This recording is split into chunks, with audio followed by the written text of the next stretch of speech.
Bonjour, avec vous Ayman. Aujourd'hui, on va continuer la suite de notre cours Jira avec une partie importante mais qui est un peu négligée parfois et c'est la partie de la documentation. Là, ce qu'il faut savoir que la plupart des sociétés quand ils ont le logiciel Jira, ils ont avec ce qu'on appelle Confluence.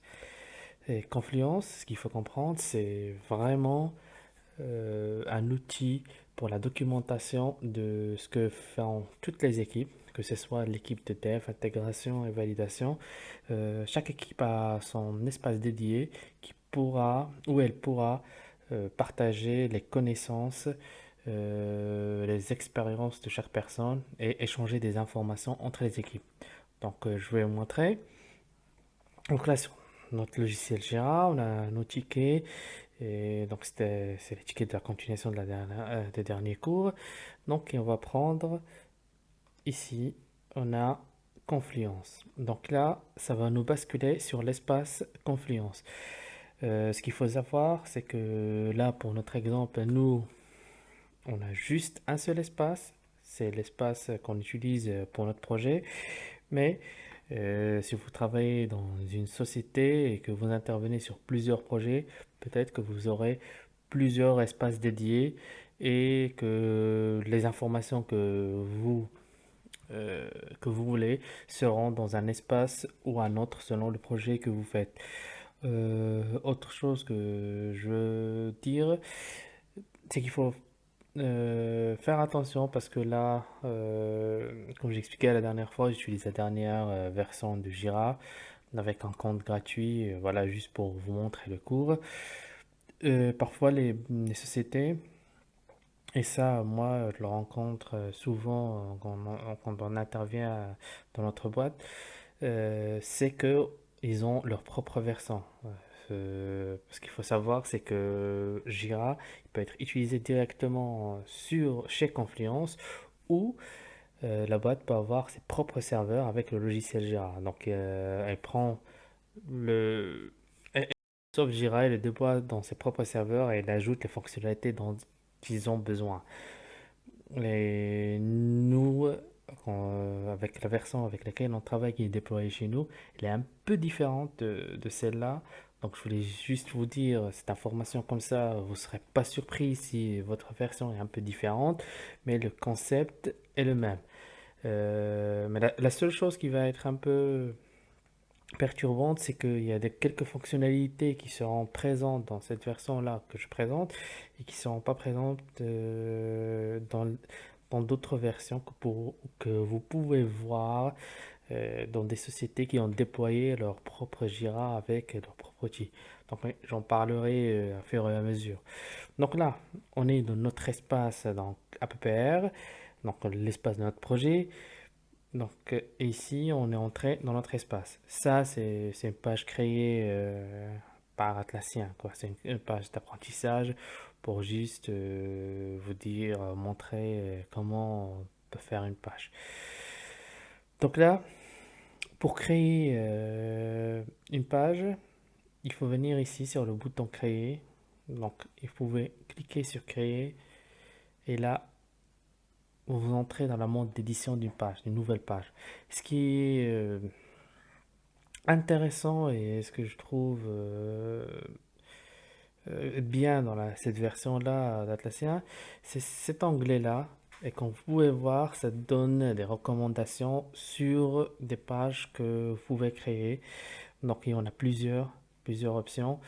Et je trouve que c'est bien parce que pour les personnes débutantes qui viennent d'entrer, ils ont besoin de créer une page confiance parce qu'ils ont fait un test que c'est nouveau, c'est pas bien documenté ou qui vont documenter pour la première fois, ils peuvent s'inspirer de ces modèles qui sont ici donc pour créer pour créer leur page. Ce qu'il faut savoir, c'est que par exemple dans la version que j'utilise moi, c'est pas comme ça se passe pas comme ça. Il y a pas cet outil-là. Donc nous, c'est si tu crées une page, c'est vraiment je crée des pages à partir de zéro.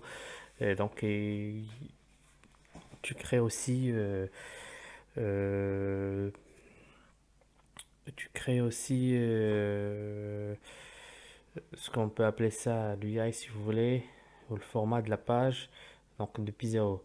Mais ça, c'est intéressant pour voilà, les gens qui sont débutants, qui veulent voir.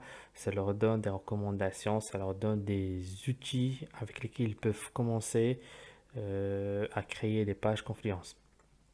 Donc là, on va dire, on va prendre n'importe, admettons qu'on a pris ce modèle-là.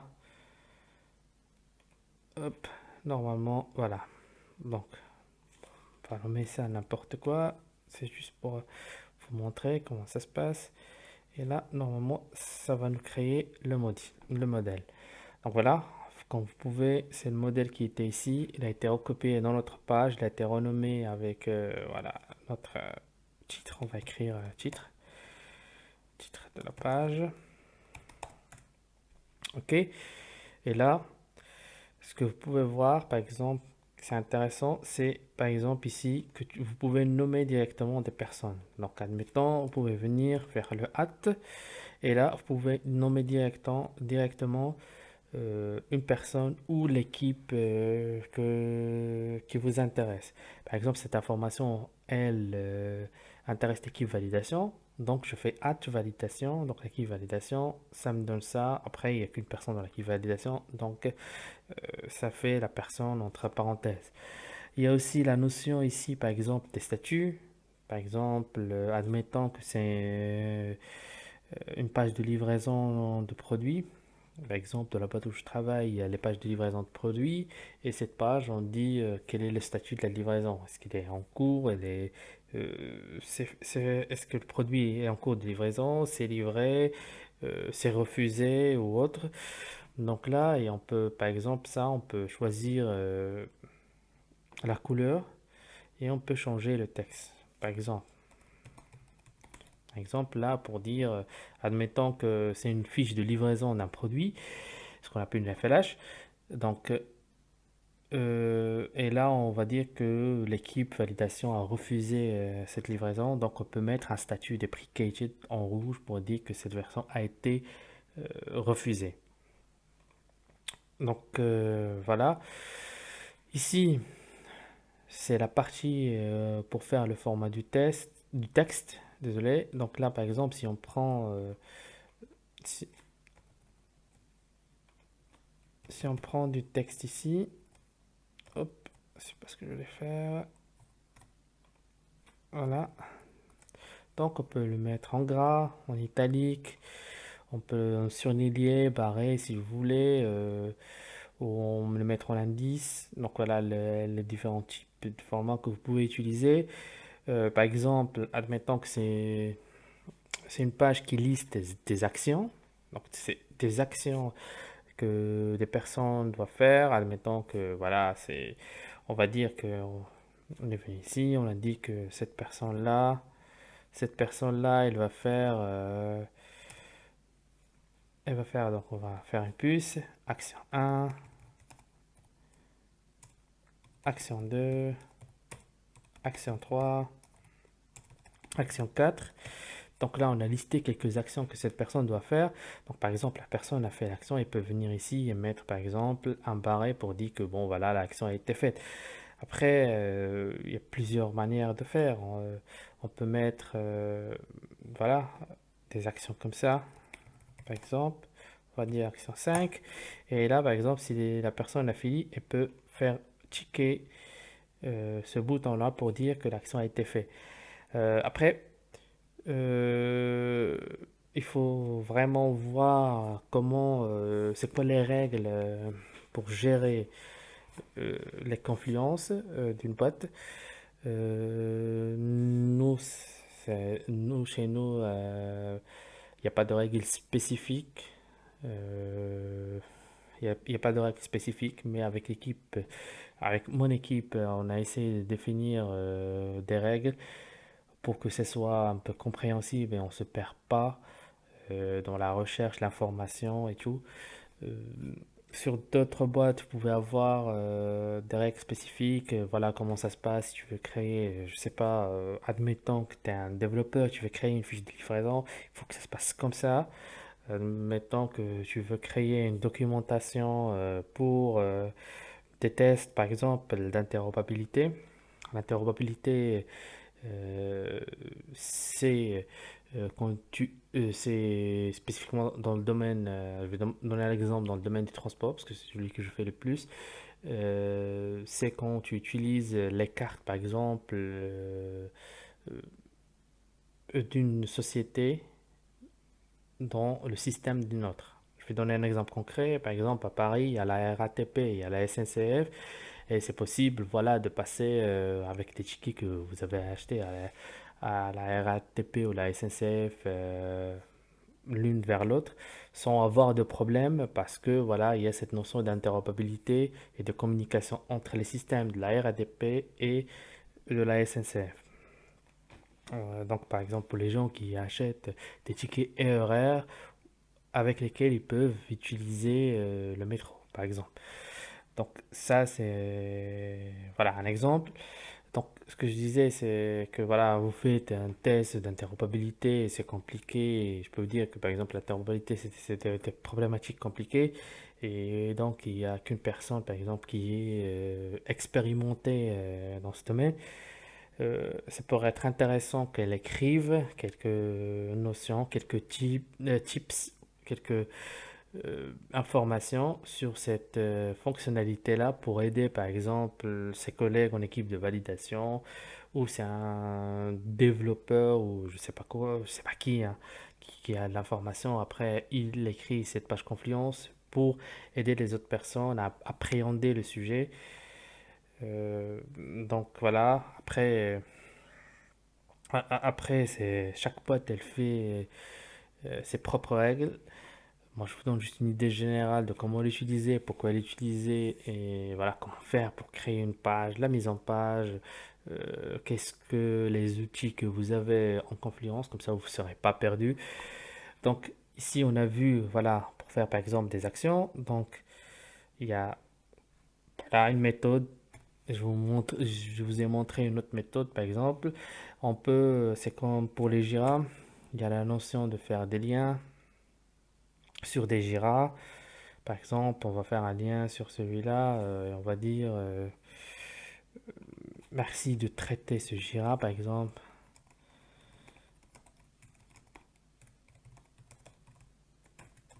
Ok, ASAP, ça veut dire as soon as possible, dès que possible. Donc, par exemple, on va dire voilà, on a dit à la personne merci de traiter ce Jira. Désolé, hop. Donc voilà, il y a une notion, voilà, si on veut mettre une image, par exemple, une image, hop, on met une image. Peut mettre voilà, des smileys, mais ma position à moi, j'ai déjà discuté de ça dans une autre vidéo, mais les smileys, c'est pas Jira, Confluence, c'est des trucs professionnels, des smileys, ça fait pas pro, dans mon opinion personnelle, donc pour moi, il faut éviter. Vous pouvez faire ça, utiliser ça plutôt dans les chats et tout, entre amis et entre familles. Pour moi, tout ce qui est communication professionnelle, tout ce qui est voilà, ticket Jira, Confluence, il est de préférence de ne pas utiliser ces smileys-là. Euh, Nous, on a chez nous quelques personnes qui utilisent les smileys. Je suis pas d'accord avec eux parce que je trouve que ça fait pas pro. Mais bon, ça reste mon opinion. Donc là, voilà, si vous voulez faire une mise en page pour dire que des éléments ils vont venir ici, des éléments vont être là, ou après choisir, voilà, comme ça, ou voilà, donc c'est juste une mise en page pour vous aider. Par exemple, voilà, vous avez fait, après vous voulez mettre votre texte dans une manière ou une autre, vous utilisez celui-là. Celui-là, nous, il est très rarement utilisé, mais bon, c'est un outil qui existe qui peut vous aider à mettre une mise en page de votre documentation. Donc là, si on part ici, c'est intéressant parce que là, c'est pour la même chose. Vous pouvez ajouter, comment on va appeler ça? Ben,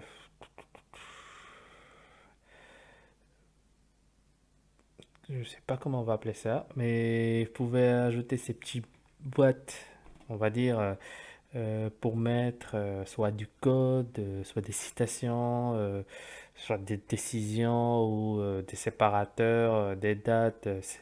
Ça rend la vie parfois facile. Admettons que je suis ici et je veux faire une date, je fais hop, une date, ça me donne la date.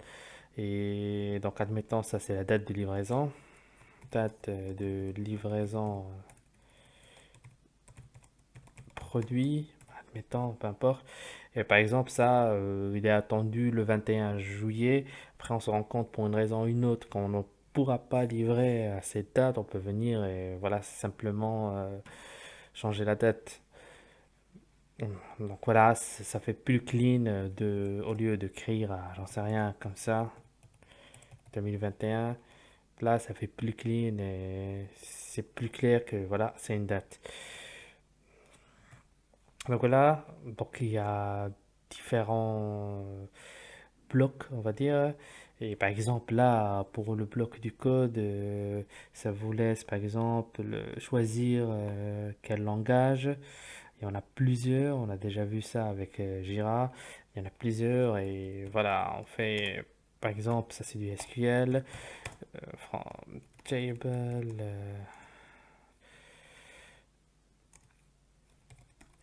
euh,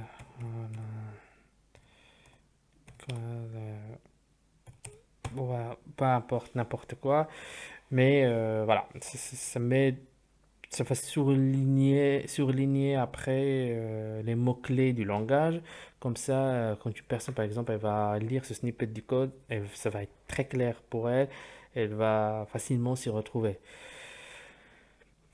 Après, il y a une fonctionnalité qui est intéressante sur Confluence, c'est que vous pouvez voir un aperçu de votre page avant même, avant même de pouvoir la publier. Donc voilà, pour le code, c'est ce que je vous disais tout à l'heure. Donc voilà, les mots-clés du langage SQL, euh, ils sont surlignés comme ça. Par exemple, moi, quand je lis après la personne, je vois rapidement, je comprends rapidement le code parce que voilà, c'est visuellement c'est plus clair et ça m'aide beaucoup à voir c'est quoi les mots-clés, c'est quoi que la personne essaie de faire. Donc voilà, donc la page elle va ressembler à ça, notre page qu'on est en train de créer ensemble, elle ressemble à ça, on a l'image, tout ce qu'on a ajouté, les modifications qu'on a fait, elles sont là. Donc là, ça c'est juste un aperçu, il faut comprendre que ça c'est juste un aperçu. Vous voyez votre page avant que vous la publiez, pour que tout le monde le voit, et vous cliquez sur le bouton modifier pour revenir à l'outil de modification. Donc là, vous pouvez reprendre votre modification sans problème. Là, ce qu'il y a, ce qui est intéressant, c'est que, voilà, parfois, si vous vous trompez et vous avez commencé à écrire votre page dans un espace et que c'est pas le bon espace ou bah, il faut comprendre si c'est que, par exemple, dans la notion d'espace, on peut écrire entre guillemets, des dossiers qui, a, qui ont d'autres pages en dessous. Voilà, c'est des pages principales. Après, il y a d'autres pages, on va dire, fils ou filles. Donc, ces pages-là, on s'est trompé, elle devait être associée ou là, une fille de la page A, mais on la met sur la page B. On vient ici utiliser l'option déplacer la page au lieu de supprimer tout ce qu'on a fait, et reprendre la page à zéro. Ou voilà, de faire un copier, supprimer cette page, de faire un coller. Ça, c'est plus pratique de faire comme ça. Donc, je parle juste des informations qui sont intéressantes parce que là, on peut créer des modèles, et importer des documents.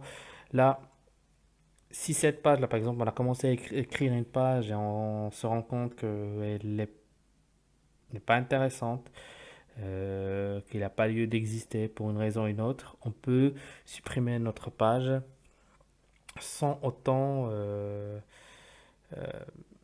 sans autant la publier. Voilà. On la supprime, on supprime notre brouillon et ça, la page n'a jamais existé. Et donc là, par exemple, je vais faire publier la page. Donc voilà, il va être publié aujourd'hui, machin. On, on peut choisir l'heure de la publication. On prend peu importe l'heure. Bon, on va planifier. Et notre page va être, voilà, aujourd'hui publiée à 7 heures du mat. Donc voilà. Donc il y a aussi une notion intéressante, c'est que vous pouvez locker des pages. Qu'est-ce que ça veut dire? Quand vous loquez une page, c'est que vous donnez là, parce que c'est la version gratuite, donc j'ai pas accès à cette option, mais je sais bien que nous, dans notre boîte, on l'utilise. Quand vous loquez une page, c'est que vous mettez des restrictions sur cette page. Donc, vous pouvez dire que c'est juste l'équipe développement qui peut modifier cette page, ou c'est juste une seule personne qui peut modifier cette page. Par exemple, vous, voilà. Donc, ça peut être intéressant. Par exemple, admettons que l'exemple ce que j'ai donné tout à l'heure, c'est une fiche de livraison d'un produit. La fiche de livraison, par exemple, vous voulez pas, par exemple, l'équipe BE, bureau d'études, elle veut pas que l'équipe validation, elle touche à cette page-là ou elle la modifie. Donc, par exemple, ils peuvent la loquer et après, si l'équipe validation, elle refuse le produit pour une raison ou une autre, parce que ça répond pas à la qualité qu'on attendait du produit, donc euh, on peut, par exemple, leur demander de changer le statut du produit par exemple, il a été en livret, on va dire, mettez-le en deprecated parce que le produit a été refusé. Donc ça, c'est très intéressant.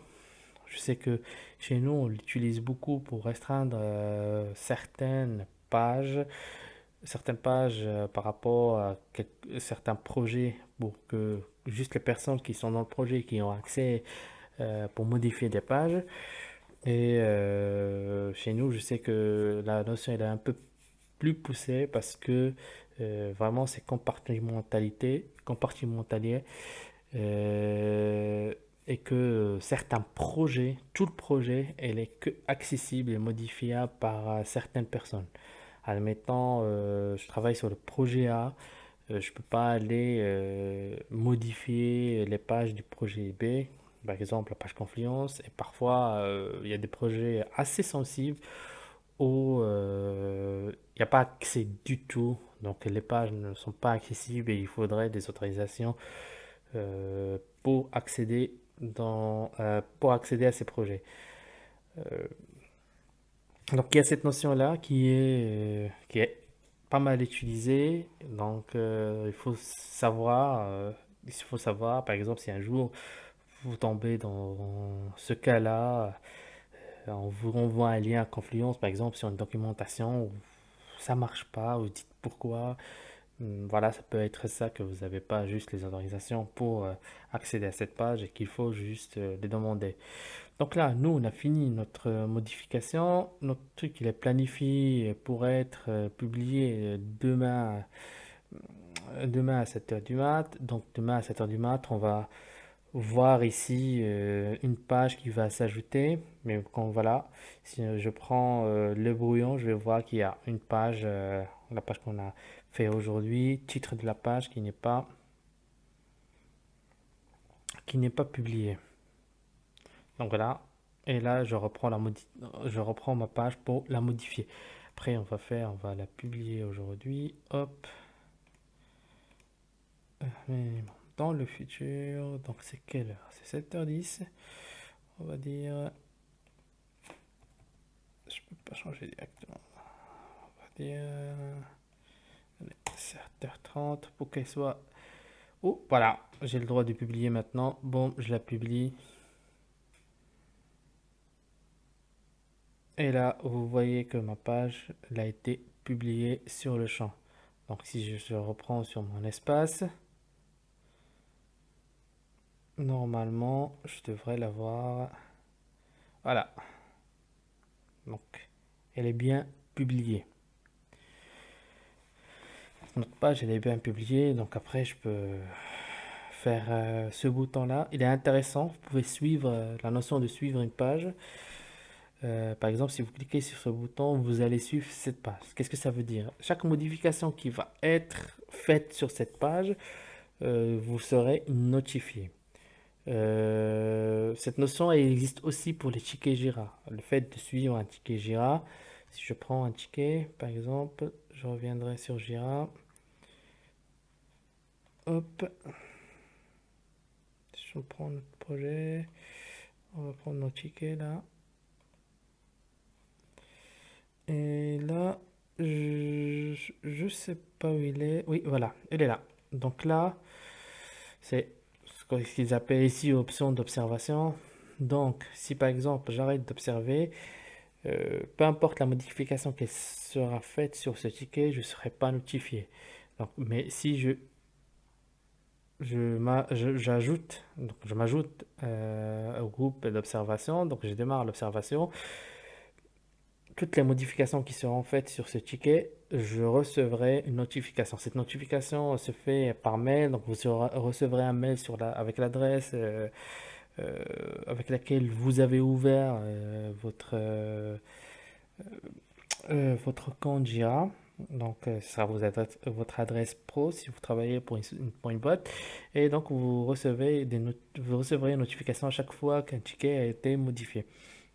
Ce qu'il faut comprendre, c'est que parfois, si vous avez beaucoup de tickets, nous par exemple, si je prends mon exemple, on a des milliers et des milliers de tickets. En plus, je travaille sur plusieurs projets, donc je peux être motivé sur plusieurs projets.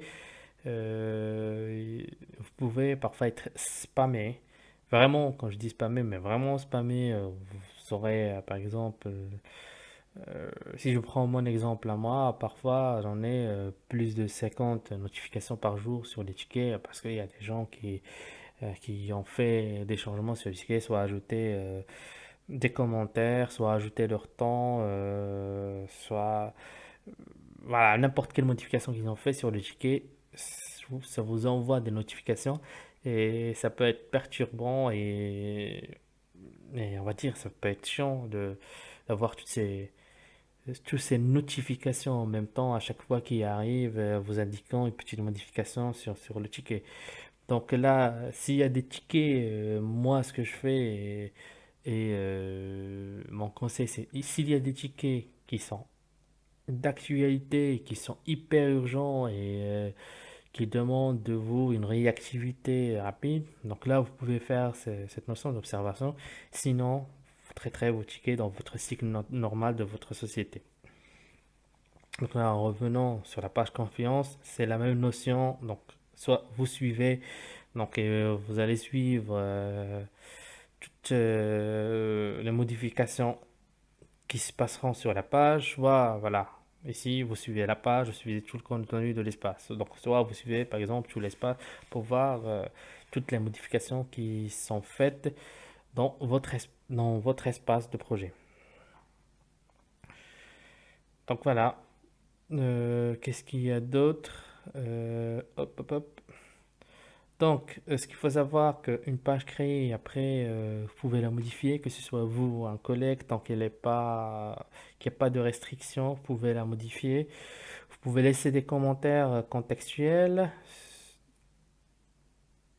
Vous pouvez laisser des commentaires contextuels. Par exemple, hop, je peux ajouter un commentaire quelque part.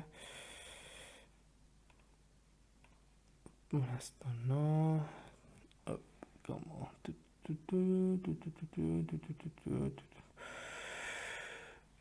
Hop, on va fermer. Est-ce qu'avec cette version, je pourrais le faire ou pas? Je sais pas. Voilà, donc oui.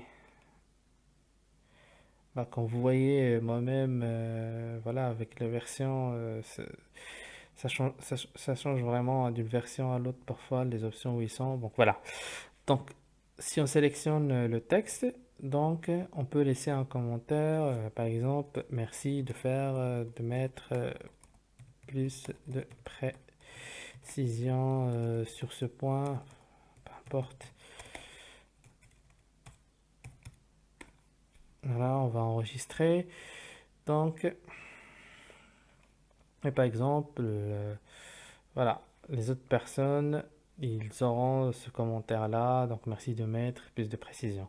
Par exemple, voilà, vous êtes en train de collaborer sur une même page et il y a une personne qui relit la page après toi pour voir est-ce que toutes les informations sont bien été mises. Bah, je sais bien que nous, moi je le fais avec mon équipe, c'est que si une personne elle crée une documentation sur Confluence, il y a une autre personne qui vérifie, une autre personne de l'équipe qui vérifie, qui lit que tout est clair, qu'il n'y a pas d'ambiguïté ou des trucs.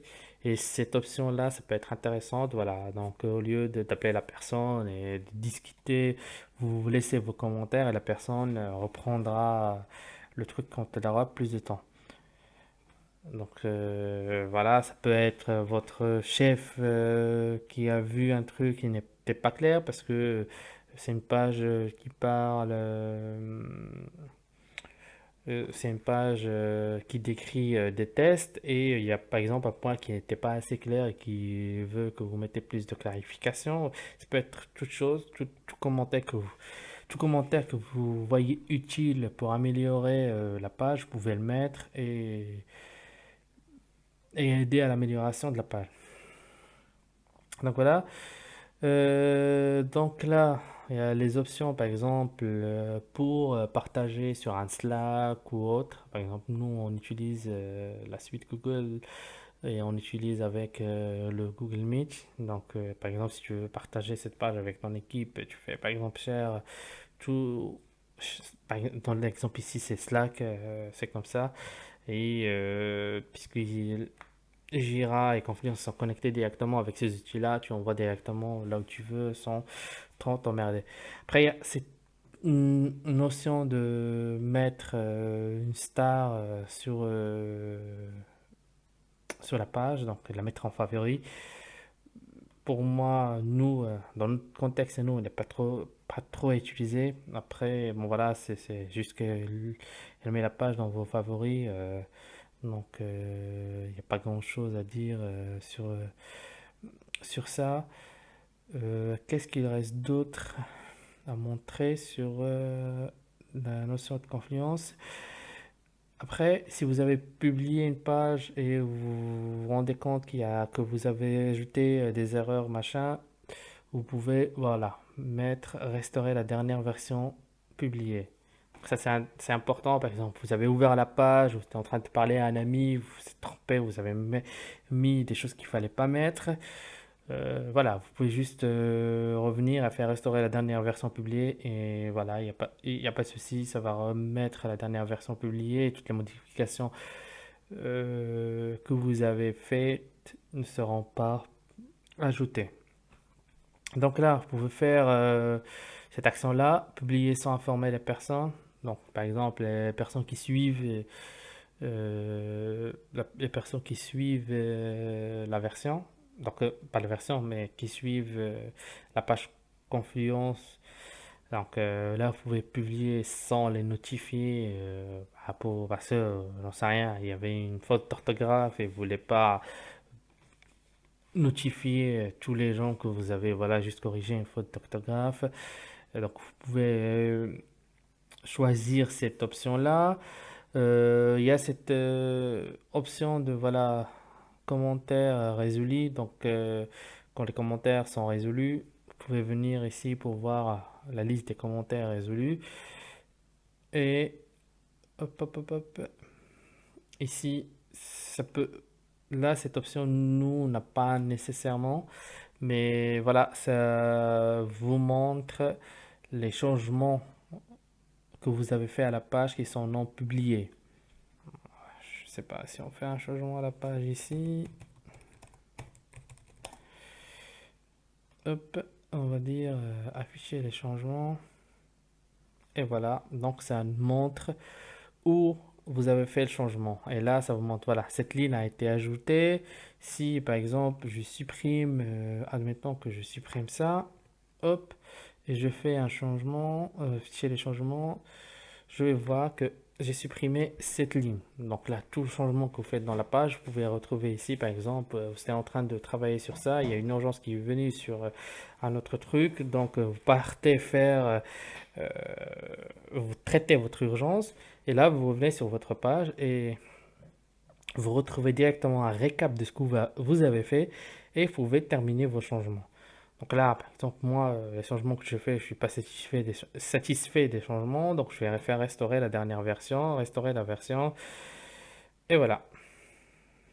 Et donc, voilà, donc j'ai fini. Donc là, pour revenir aux commentaires résolus, donc là, par exemple, je peux venir ici et dire que voilà, traité, bon, commentaire résolu. Et donc là, quand je fais mon modification, hop, je reprends et si je fais les commentaires résolus, et là vous voyez qu'il y avait un commentaire qui était résolu. Après, si voilà, le commentaire a été là, le commentaire est résolu, vous trouvez que la résolution n'est pas satisfaisante, machin, vous pouvez rouvrir le commentaire pour dire que que c'était pas satisfaisant. Peut-être ajouter d'autres commentaires.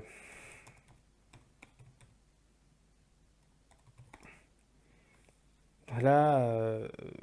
Donc, c'est des outils que vous utilisez afin d'améliorer votre quotidien et d'améliorer l'échange avec votre équipe et d'améliorer votre travail.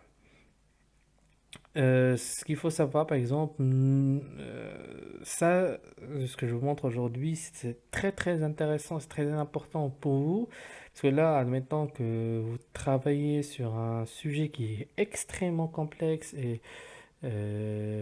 qui mérite d'être documenté afin que vous vous retrouvez vous-même, parce que voilà, vous l'avez traité une fois et je sais pas, vous traitez l'autre, la prochaine fois, ce sera dans un an, dans 6 mois, dans un an et demi, dans 2 ans, et je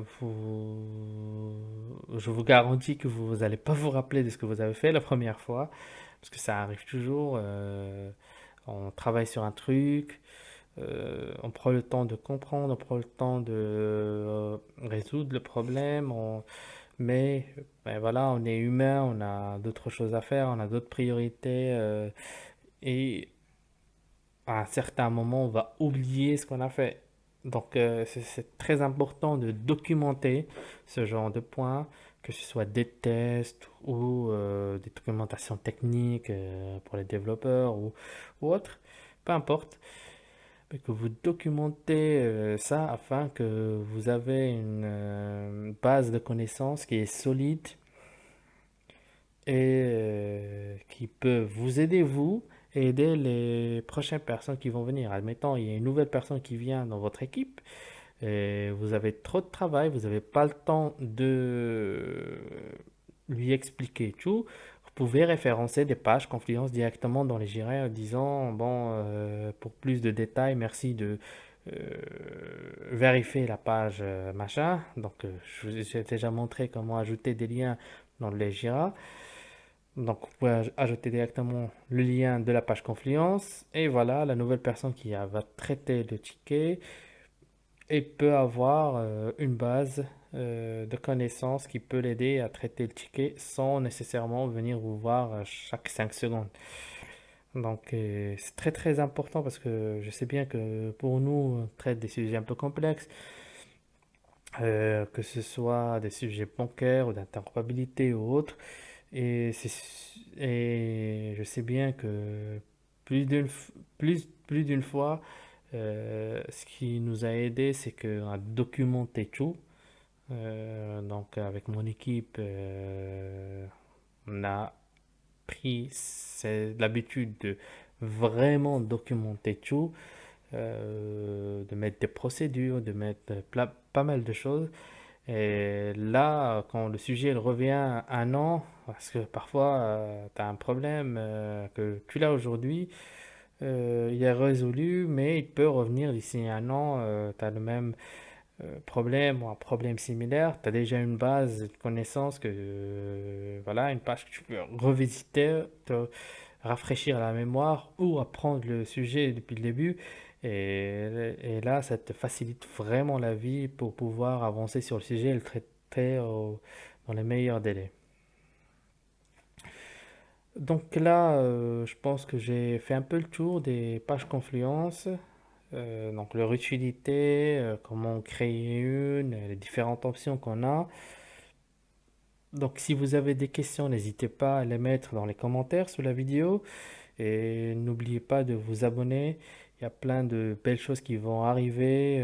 On va essayer de vous parler du langage SQL, de l'automatisation des tests. Euh, hmm, donc il y a des sujets intéressants qui vont arriver qui peuvent vous intéresser. Merci à tous et à bientôt.